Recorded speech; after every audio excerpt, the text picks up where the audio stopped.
Assalamualaikum warahmatullahi wabarakatuh. Bismillahirrahmanirrahim. Alhamdulillahi rabbil alamin. Wa bihi nasta'inu ala umurid dunya waddin. Wassalatu wassalamu ala asyrafil anbiya'i wal mursalin. Sayyidina wa nabiyyina wa maulana Muhammadin wa ala alihi wa sahbihi ajma'in, amma ba'du. Yang saya muliakan para alim ulama, para kiai, para asatidz, hadir bersama kita, guru-guru kita yang ada di Kampung Kelapa II.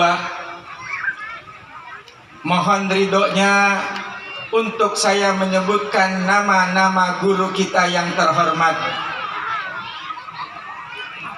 Al-Mukarram Ayahanda Al-Ustadz Haji Umar Moat, Al-Mukarram Kanda Kiai Haji Nawawi. Iringan doa mudah-mudahan beliau terus Allah pelihara kesehatannya. Al-Mukarram Kanda Ustadz Haji Hasan Basri, Kanda Ustadz Abdul Fatah, Kanda Ustadz Luqmanul Hakim, Kanda Ustadz Abdul Rashid, Kanda Ustadz Haji Agus Salim, Kanda Ustadz Madafi, Kanda Ustadz Safah Jamil, Kanda Ustadz Ruli Hidayat, Kanda Ustadz Dadang Saifullah, Dinda Ustadz Irwan. Terwabil khusus guru pembimbing Majelis Taklim An-Nahl Akhinal Mahbub, Dinda Ustadz Robi Cahyadi. Orang tua kita Baba Haji Abdul Razak, Ayahanda Al-Ustadz Haji Ahmad Wan Mustafa. Orang tua kita dalam pemerintahan Bapak RW, segenap Bapak RT, terwabil khusus Ketua dan Panitia Rawahan atas nama Majelis Taklim An-Nahl. Terwabil khusus lagi guru-guru kita yang telah berdiri di tempat yang berkah ini. Yang pertama, Al-Mukarram Ayahanda Kiai Haji Amiruddin Said beserta putra-putra beliau yang tadi mengiringi pembacaan Maulidir Rasul. Dan sebelumnya ada juga qari juara internasional, yaitu Kiai Haji Salim Ghazali.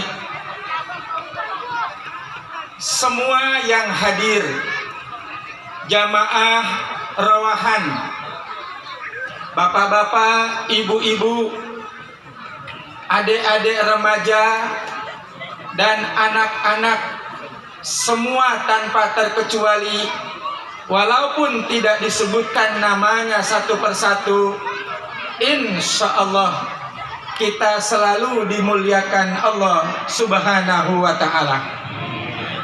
Terima kasih kepada adik saya selaku pengatur acara yang telah memberikan waktu kepada saya.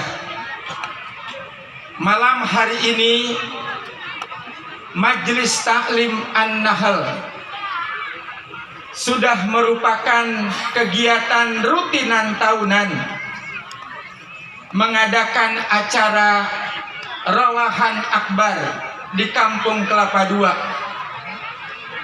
Semua pengajian ini bermuara dari kita punya guru yang namanya dan fotonya terpampang di hadapan kita. Dari sekian guru-guru kita yang mulia ini, semua atas nasihat mereka lah, maka pengajian Rawahan terus dilanjutkan oleh generasi berikutnya. Saya mau cerita ke belakang sedikit. Almarhum Al-Maghfurlah Kanda Kiai Haji Nurul Haq, beliau pernah berkata, salah satu bakti anak kepada orang tua yang telah meninggal dunia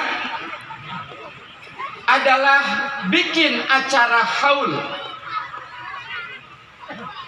Cuma pertanyaan berikutnya, tidak semua orang bisa menyelenggarakan acara haul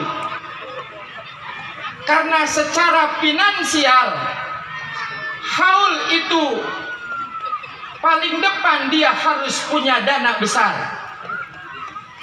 Ngundang kiai, ngundang tokoh masyarakat, ngundang jamaah, yang semua tetamu-tetamu yang mulia itu tidak cuma sekedar diundang, tapi juga harus dimuliakan. Maka dari mana uangnya? Begitu. Kalau yang punya acara orangnya duitnya banyak, pertanyaan itu tidak akan muncul. Maaf ya kalau ngomongnya kurang sopan. Tapi bagaimana bagi orang yang uangnya tidak cukup bikin acara sebesar ini? Maka dipilih kata kebersamaan. Kata orang Kelapa II, emang kagak boleh bikin acara bareng-bareng? Nyautnya apa? Emang kagak boleh bikin acara yang nyumbangnya tidak harus ditakar? Nyautnya apa? Ini ibu udah makan apa belum? Sama saya ya. Ntar habis ini makan. Maka jadilah ini acara haul. Makanya bersyukur ada acara Rawahan Akbar. Tuh nama-nama yang tadi dari ba'da asar ditawasulkan, dihadiahkan sampai menjelang maghrib, ribuan nama orang tua kita di alam barzah. Mereka sekarang sedang berbahagia yang amat luar biasa. Nambah lagi boleh apa enggak? Sama saya mengaji aja ya. Nah, ntar urusan gocekannya kiai kita gitu. Waktu sahabat bertanya, ya Rasulullah, nyaut dong, ya Rasulullah, orang tua saya udah meninggal, saya belum sempat berbuat baik, mengabdi, berkhidmat kepada kedua orang tua saya. Bagaimana caranya saya untuk bakti kepada orang tua yang telah meninggal dunia? Rasulullah menjawab, ini nanti kalau ditanya dalilnya dari mana, ada kitab namanya I'anatul Talibin yang dikarang oleh Syekh Abu Bakar Syatoh. Kitab yang kedua namanya kitab Taudihul Adillah yang dikarang oleh Muallim Kiai Haji Syafi'i Hazami. Kitab yang ketiga namanya Maslakul Akhyar yang dikarang oleh Mufti Betawi, yaitu Hadratus Syekh Al-Habib Usman bin Agil bin Yahya. Ya Allah, sampai di sini saya lupa. Ada nama saya punya abang belum kesebut. Kanda Ustadz Supandi Nasir. Maafin ya. Padahal dia tadi udah ngamplopin saya tuh. Bisa ketarik lagi amplopnya ini. Maafin bang. Namanya juga umur kalau udah 50 begitu. Lupa mulu bawaannya. Iya ibu, saya saking lupanya. Cerita dikit nggak apa-apa ya. Lompat-lompat aja ceramahnya. Kita ceramah nyantai aja. Saya itu bukan lupa. Orang kampung saya di Bintara Bekasi nyebutnya lengotan. Di sini apa namanya? Sama, lengotan. Lengotan sama lupa beda. Kalau beda, besok masih ingat.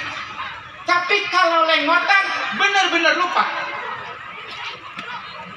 Ada kali 2 minggu, saya ngisi bensin bareng sama bini, saya boncengin. Cuman karena lagi rame itu antri panjang. Panas kan jam 11. Saya kan sama bini baik banget. Dengerin aja Ustaz Dirwan. Pakai nyengir lagi ya. Terus saya bilang, udah Neng, nunggu aja di sono. Tempat arah balik di bawah puunan. Antri.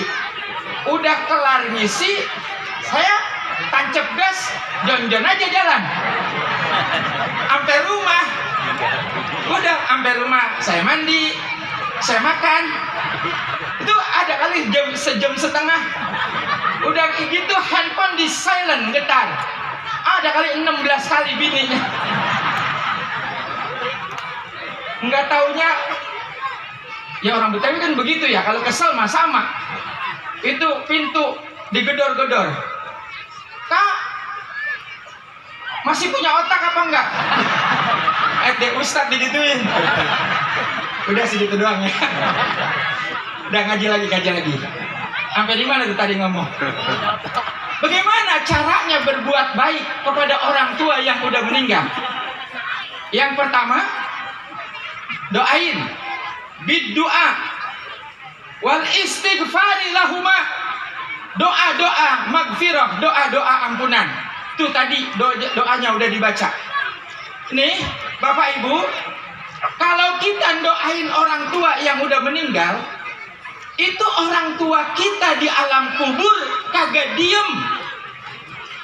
Dia nyautin lagi doa kita. Kita dipulangin doa lagi. Kita doain orang tua kita, balikin doa kita. Saya kasih contoh. Misalnya nih bapak saya, Bapak Haji Nasim, almarhum bin Haji Salih. Tadi kan saya roahan tuh sama keluarga di Kober, Pal. Baca Yasin, baca tahlil, baca doa. Tuh orang tua dikubur enggak diem. Girang dia. Dia jawab doa kita anaknya begini kalimatnya. Apa kata yang dikubur? Allahumma gfir liman nawwara qabrana wa bussira bil jannah. Ya Allah, ampunilah dan maafkanlah dosa dan kesalahan orang-orang yang telah menjadikan kubur kami nawwara, terang benderang. Berarti buat kita yang doain. Wa busyira bil jannah, dan kabarkan berita gembira kepada mereka. Tidak ada balasan bagi anak, bagi mantu, bagi cucu, bagi kerabat yang terus mendoakan orang tuanya kecuali beroleh surga. Gimana nggak berkah? Ngomongnya rada serem dikit. Nanti bisa dilihat dalam kitab hadis Nailul Autor. Ada 14 sebab orang rizkinya seret. Saya nggak nyebutin 14 kelamaan. Kasihan kiai kita. 2 aja yang paling masyhur. Yang pertama, at-tahummu bis-shalah. Orang yang meremehkan, yang gampang-gampangin sembahyang. Gampangin gimana maksudnya? Begini. Johor udah jam 1. Bininya ngomong, "Udah bang, bayang Johor." Baru jam 1. Jam 2. Bininya ngomong lagi, "Udah bang, Johor udah jam 2." Baru jam 2. Akhirnya begitu dia sholat, baru takbir Allahu Akbar, udah adzan asar. Itu namanya menyepelekan sembahyang. Kategorinya lalai. Kalau begitu menjadi penyebab seretnya rizki. Termasuk yang kedua, penutup rizki itu adalah tarkud doa li abawain. Orang yang meninggalkan berdoa untuk kedua orang tuanya. Kalau nggak percaya, jajalin aja dah. 3 hari jangan doain orang tua. Insya Allah hari keempat duitnya seret. Cobain kalau nggak percaya. Ini hadis dari baginda Rasulullah. Makanya bersyukur dengan adanya rawahan. Kita terpanggil untuk terus mendoakan kita punya orang tua. Saya mau nanya, tolong jawab. Kalau kita yang hidup, nih anak, doain orang tua, sebenarnya yang beruntung anak apa orang tua? Ini jawaban ngapa 2 gelombang? Saya ulangi pertanyaannya. Kalau kita bikin rawahan, kita doain orang-orang tua kita yang meninggal dunia, yang beruntung itu anak apa orang tua? Jawabannya anak. Kita mah anak, sampai kemana aja ukurannya kepada orang tua, lebih mulia kita punya orang tua. Benar apa enggak? Nih, pakai cerita biar enak, biar bapak ibu paham. Bahasa gampangnya, cari ridho orang tua. Ini cerita ada di kitab namanya Hilyatul Aulia, kehidupan para wali. Satu saat seorang kiai lagi mutolaah. Mutolaah itu lagi baca kitab di teras. Tiba-tiba lewat rombongan jenazah orang meninggal. Cuma yang meninggal ini yang ngiringin orangnya cuma satu, perempuan parubaya. Yang gotong berempat, 2 depan, belakang 2 depan, belakang 2, kan gitu, jadi 4. Kurung batang kan begitu. Benar apa enggak? Udah jajalin belum? Berangkat itu jenazah, yang nganterin cuman perempuan, ibu-ibu. Ini kiai sampai tersentak. Lah, itu tumben orang yang nganterin cuman atu. Karena saking pengen taunya, itu diikutin tuh jenazah sampai dikober, masukin ke dalam kubur. Itu yang ngerapiin semuanya perempuan, si perempuan tadi. Ini kiai yang di sebelah kanan saya, jangan jadi diskusi, jangan dipanjangin. Apa itu di perempuan? Enggak usah pakai lempangan itu, lupain aja dulu. Emang di kitabnya begitu. Paham nih? Pokoknya masukin ke landakan, ditutup dengan papan, diuluk. Itu perempuan itu sendirian aja. Yang 4 udah pulang, emang orang suruhan. Terus si perempuan itu berdoa. Dari tangan pendek setengah sampai tangannya ke langit. Dari nangis ngerung-ngerung sampai dia senyum, baru dia usap sebagai penutup doa.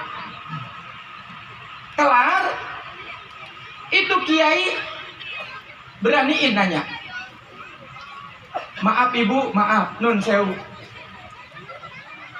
Ini yang meninggal suami ibu kah? Atau siapa? Terus, apa ini yang meninggal gak punya saudara? Apa yang meninggal ini tidak bersosialisasi? Kok cuman ibu doang yang nganterin? Ibu itu nyaut, wahai Tuan, ini yang meninggal bukan suami, tapi anak saya, anak kandung saya. Ini anak saya punya saudara, abangnya ada, empoknya ada, adiknya juga ada, tetangga kanan kiri pada baik, masyarakatnya pada baik.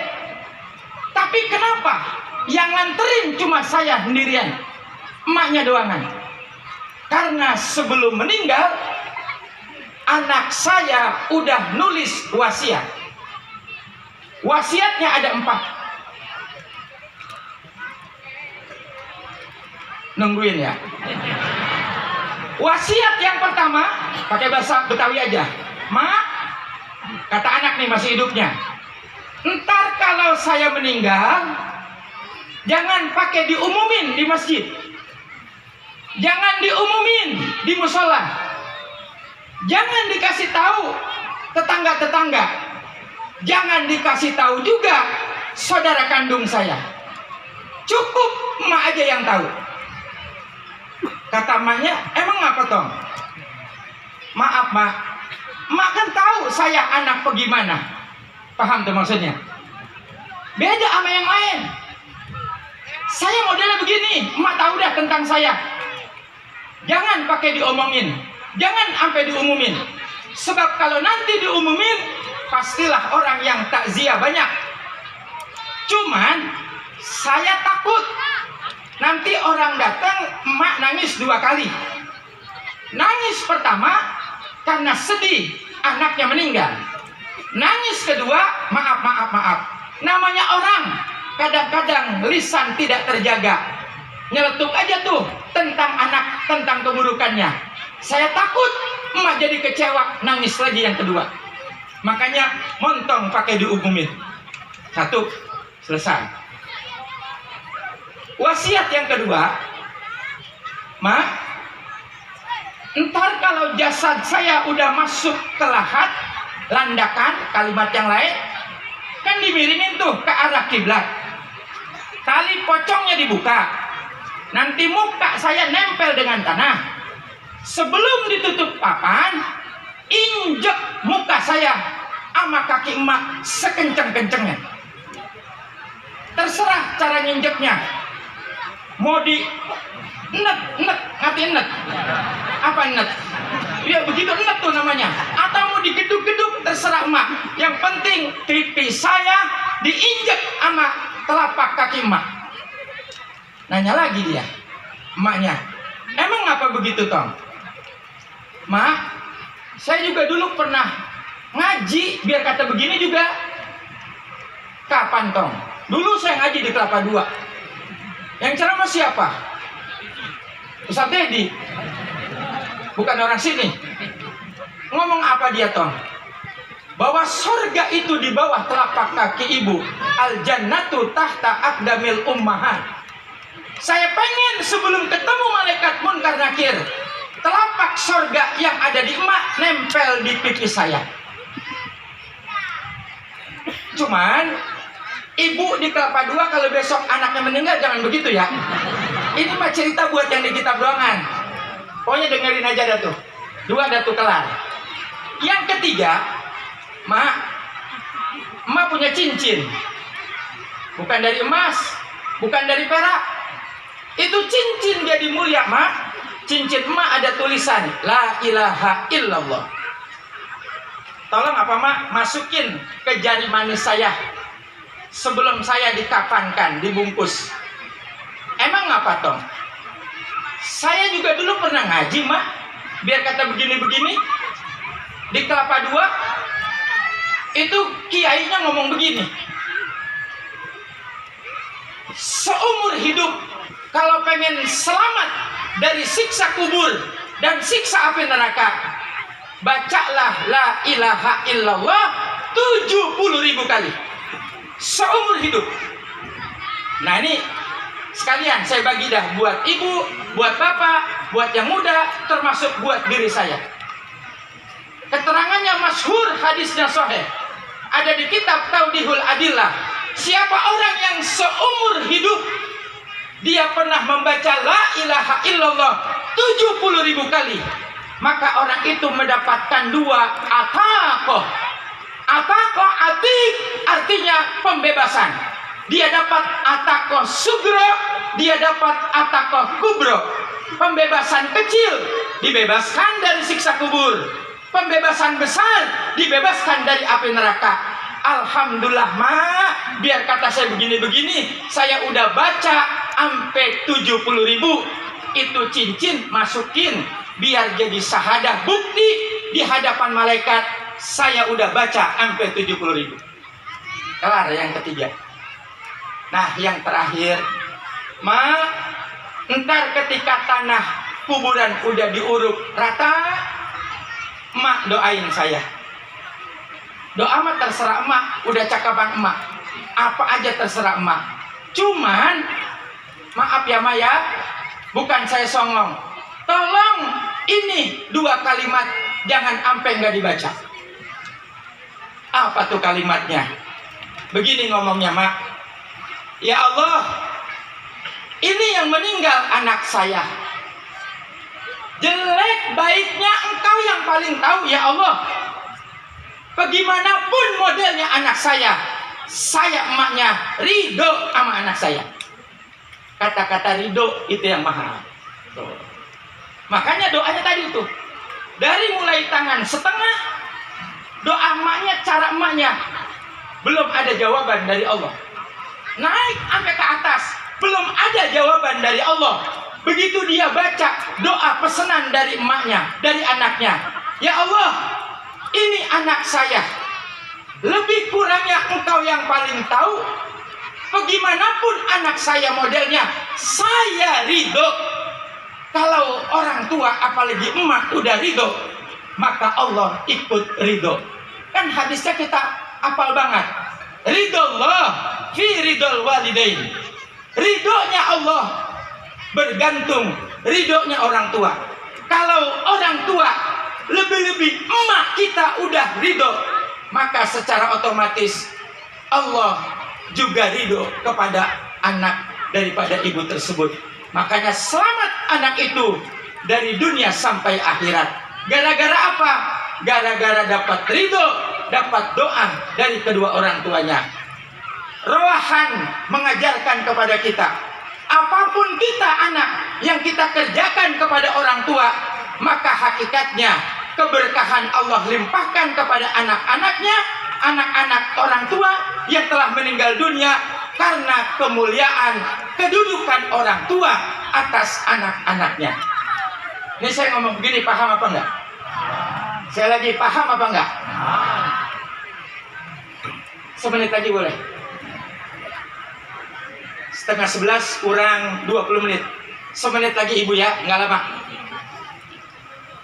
Yang terakhir, besok kita mau masuk bulan suci Ramadan. Supaya majelis talim an-nahlnya nggak ketinggalan, saya bawa tuh. Tadi kan dari tadi ngomong orang tua mulu.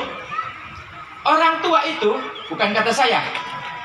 Ini yang ngomong adalah wali bin auliyaillah yang rotibnya sering kita baca.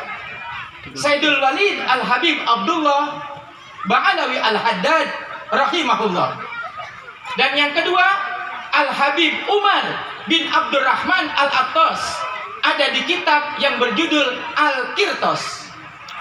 Orang tua itu dibagi 2. Ada orang tua biologis, ada orang tua ideologis. Bedanya di mana? Kalau orang tua biologis, orang tua yang ngelahirin kita, emak bapak kita, itu orang tua biologis. Wajib kita memuliakannya dari dunia sampai akhirat. Tapi jangan lupa, ada lagi orang tua ideologis. Siapa mereka? Itu yang dipanggil guru, yang dipanggil kiai, yang dipanggil ulama, yang dipanggil asatid. Itulah orang tua ideologis.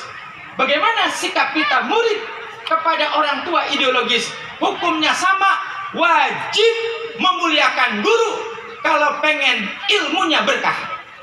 Maaf, agak dalam dikit ngajinya. Maaf kalau serem ya. Ini bicara adab, bicara akhlak.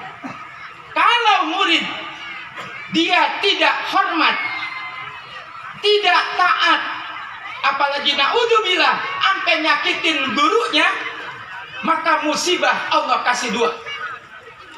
Musibah yang pertama, nasiyakullah habadoh. Allah ilangin tuh semua hafalan-hafalannya yang dia dapat dari gurunya. Naudzubillah min dzalik. Yang kedua, kalla lisanu yatalajlaj. Apa yatalajlaj? Kalau bahasa Betawinya gagap. Itu kalau dia ngomong, nih saya misalnya penceramah, sama guru saya songong, nyakitin saya punya guru yang mana aja. Nanti pas ceramah, yatalajlaj, hafalan hilang, ngomong saya terbata-bata. Bahasa kampungnya gagap. Naudzubillah min dzalik. Makalah dalam Syekh Ibnu Ruslan kitab Zubat mengatakan, man ta'adda minhu ustadu, siapa orang yang dia menyakiti hati gurunya, maka hurima barakatul ilm. Naudzubillah, Allah haramkan keberkahan akan ilmu-ilmu yang didapat. Maaf ya, ngomong rada serem, nggak ngapa-ngapa ya. Pokoknya sama guru demen aja, udah demen. Guru-guru kita yang di panggung, guru-guru kita yang di madrasah, guru-guru kita yang sanawiyah, guru-guru kita yang di aliyah, guru-guru kita yang di perguruan tinggi, guru-guru kita yang di majelis taklim, guru-guru kita yang di masjid, guru-guru kita yang di bosalah. Pokoknya guru yang ngajarin agama kita, kita wajib memuliakannya. Saya tutup dengan sebuah cerita lagi nih. Jadi ceramahnya dongeng aja, nggak ngapa-ngapa ya, sambil nungguin kiai kita. Begini, ini cerita terjadi di mana? Di Yaman. Yaman itu berarti di Timur Tengah. Ngomong-ngomong, tahu nggak Yaman di mana? Dari perapatan Kelapa II ngalor. Ngalor aja, jangan berhenti-berhenti. Ntar ketemu tuh. Itu mah aremanya. Begini. Maaf. Kalau nadanya rada kasar. Di pesantren Tarim, Syekh Abu Bakar Salim rahimahullah, ini wali min auliyaillah. Muridnya ribuan. Orang yang ngaji sama dia dari mana dia datangnya, termasuk dari Indonesia, pulang jadi ulama besar, berkah karena ilmunya dan karena kewaliannya. Tapi maaf, ada salah satu murid. Masih kedengaran apa enggak? Masih. Enggak ngapa-ngapa ya, biar cepat.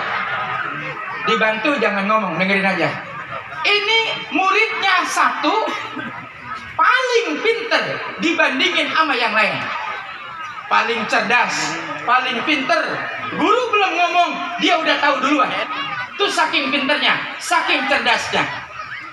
Cuma maaf, karena ngerasa dia udah pinter, karena ngerasa dia udah sejajar sama gurunya, dia punya lisan sama gurunya, ngomongnya kurang hormat.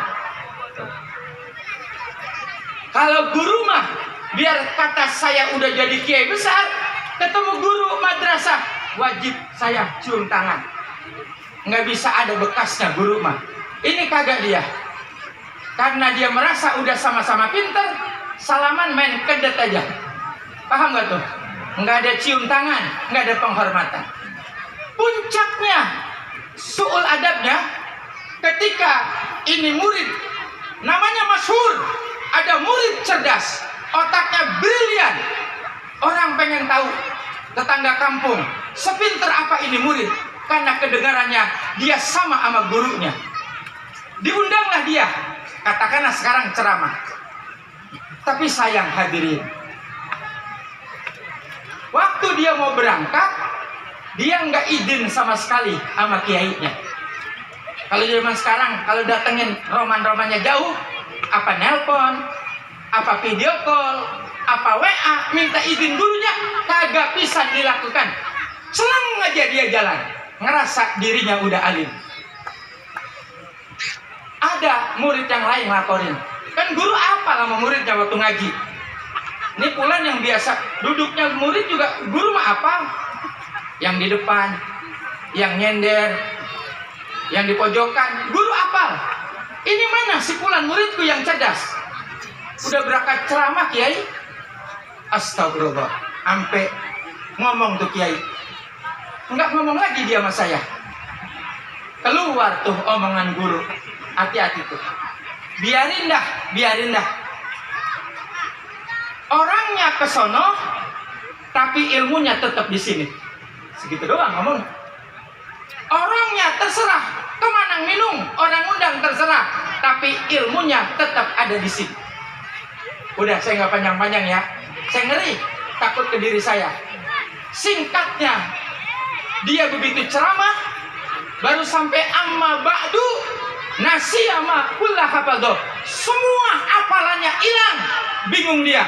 Ayat hilang, hadis hilang, kaul ulama hilang, bait-bait yang ada di kitab hilang, kagak bisa ngomong pisan. Ya talaj-laj, dia gagap. Ujung ceritanya, maaf, naudzubillah. Akhirnya orang itu dia maaf, hidupnya luntang-lantung, terakhir dia jualan khamar, mati dalam keadaan su'ul khotimah. Paham maksudnya nih? Buat yang pada ngaji, siapapun guru kita, muliakanlah guru kita. Insya Allah semua para pelajar, para santri yang ada di Kelapa II, insya Allah ilmunya berkah dan bermanfaat dunia dan akhirat. Mudah-mudahan Allah Subhanahu wa ta'ala memberikan kepada kita kesehatan dan afiat, panjang umur dalam taat, kita bisa bertemu dengan bulan suci Ramadan yang mulia, dan mudah-mudahan Allah sayang kepada kita, kita dipertemukan lagi dengan Ramadan yang akan datang. Terima kasih. Wabillahi taufiq wal hidayah. Assalamualaikum warahmatullahi wabarakatuh. Waalaikumsalam warahmatullahi wabarakatuh.